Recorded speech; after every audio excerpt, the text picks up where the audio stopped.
Hi friends, this is Ashwini Kumar Awasthi और watching my YouTube channel Ashwini Awasthi.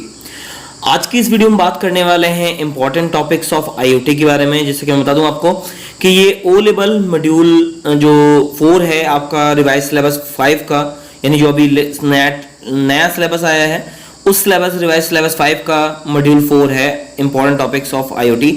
पूरा नाम जो इस टॉपिक का है, इस पेपर का है, वो introduction to internet of things and its application, ये इसका पूरा नाम है। काफ़ी सारे कमेंट आए इसके रिगार्डिंग कि सर नए जो सिलेबस है उसके ऊपर भी वीडियो बनाइए, उसके इंपॉर्टेंट टॉपिक्स के ऊपर वीडियो बनाइए। तो आज ये वीडियो मैं आप लोगों के लिए लेके आया हूँ और जो भी इंपॉर्टेंट टॉपिक्स इसके अंदर मुझे लगे हैं वो मैं आपको बताने वाला हूँ। और काफ़ी हद तक ये एक अच्छा टॉपिक है और काफ़ी हद तक इसके चांसेस हैं आपके एग्जामिनेशन पेपर में आने के लिए। तो इसको अच्छे तरीके से स्टडी करिएगा और आराम से क्लैरिफाई कर लीजिएगा, क्योंकि ज़्यादा टफ चीज़ नहीं है इसमें, तो आराम से इसको क्लैरिफाई करिएगा।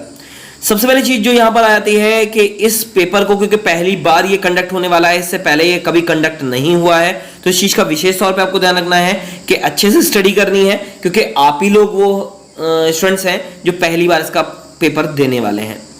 तो यहां पर सबसे पहले जो टॉपिक कॉन्सेप्ट आता है वो आता है application devices protocols communication model. ये काफी इंपॉर्टेंट हद तक रहा है और इसकी थ्योरी पार्ट जरूर आएगा, यानी शॉर्ट क्वेश्चंस भी इससे बहुत ज्यादा पुटअप हो सकते हैं और लॉन्ग क्वेश्चन भी आ सकते हैं। तो इसको अच्छे तरीके से स्टडी कर लीजिएगा।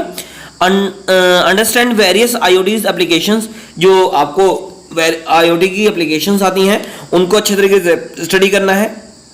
आर्किटेक्चर प्रोटोकॉल्स एक्सेट्रा, और उसके आर्किटेक्चर को समझना है और प्रोटोकॉल्स को समझना है। इसके बाद know about the physical design logical design. IoT का जो फिजिकल डिजाइन होता है वो उसके बारे में पूरी इंफॉर्मेशन आपके पास होनी चाहिए और लॉजिकल डिजाइन के बारे में पूरी इंफॉर्मेशन होनी चाहिए। इसके बाद functional blocks of IoTs and communication models, जो कम्युनिकेशन मॉडल्स हैं इसके, उनके बारे में आपको पूरी नॉलेज होनी चाहिए, वो चीज आप ध्यान रखिएगा। थिंग्स नेक्स्ट जो आ जाता है इंपॉर्टेंट टॉपिक्स में आपका, वो आता है नीचे की तरफ close loop feedback loop system. जो क्लोज लूप होता है और फीडबैक लूप होता है उसका सिस्टम क्या होता है उसके बारे में पूरी इंफॉर्मेशन होनी चाहिए। लॉन्ग क्वेश्चन शॉर्ट क्वेश्चन दोनों इससे पुटअप हो सकते हैं। इसके अलावा यहाँ पर TCP IP various OSI model जो आपके होते हैं, आपको पता है दो टाइप के मॉडल होते हैं, एक टीसीपी आईपी का मॉडल होता है और एक ओएसआई मॉडल होता है।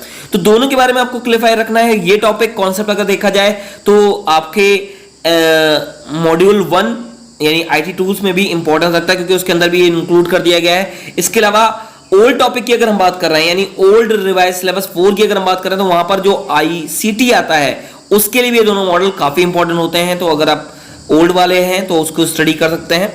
इसके बाद यहां पर जो नेक्स्ट आता है वो आता है वायर्ड एंड वायरलेस कनेक्टिविटी। ये ऑलरेडी आपने इंटरनेट में पढ़ा होगा, ये वही टॉपिक है। अगर आप इसको पढ़ना चाहते हैं अच्छे तरीके से तो एक बार रीड कर लीजिएगा।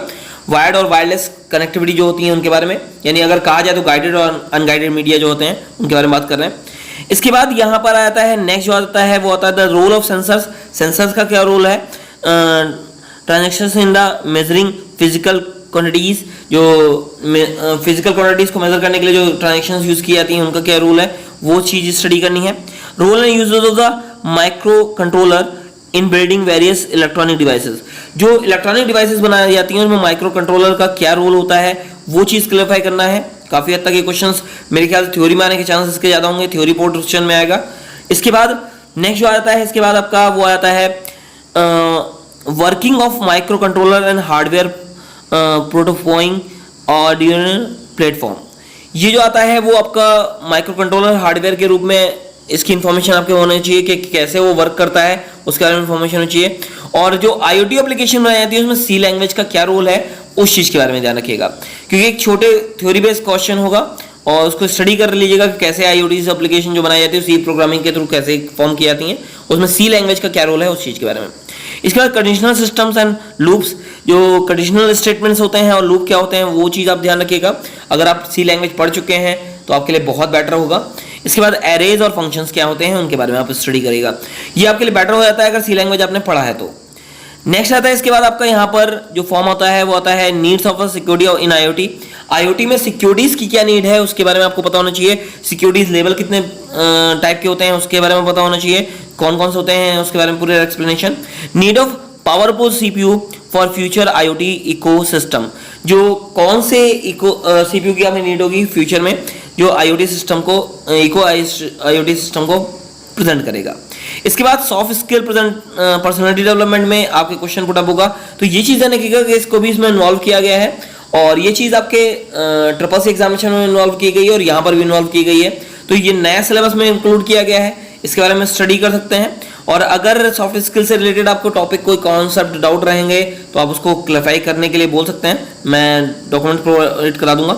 इसके अलावा यहाँ पर जो ये चीज़ दी गई है, role in positive personality and determination of personality, self esteem क्या होती है, कम्युनिकेशन रेटिंग स्किल्स क्या होती हैं, क्योंकि आपको पता है कम्युनिकेशन दो ही प्रकार के होते हैं, रिटन और ओरल। तो वो चीज़ यहाँ पर पूरा आपको एक्सप्लेनेशन होना चाहिए। ऑलरेडी मेरे पास इसका पूरा डॉक्यूमेंट बना हुआ है, मैं इसके ऊपर पूरा बना चुका हूँ, तो अगर आपको ज़रूरत हो तो आप कमेंट सेक्शन में बोलिएगा, मैं उसका अपलोड कर दूंगा और आप उसको डाउनलोड कर पाएंगे। इसके अलावा एक चीज़ ध्यान रखिएगा कि आईओटी को पेपर देने से पहले आपको डिटर्मिनेशन होना चाहिए, अच्छी तरीके क्लैरिफिकेशन होना चाहिए इन सारे कॉन्सेप्ट का, एक अच्छी मार्किंग गेन करने के लिए।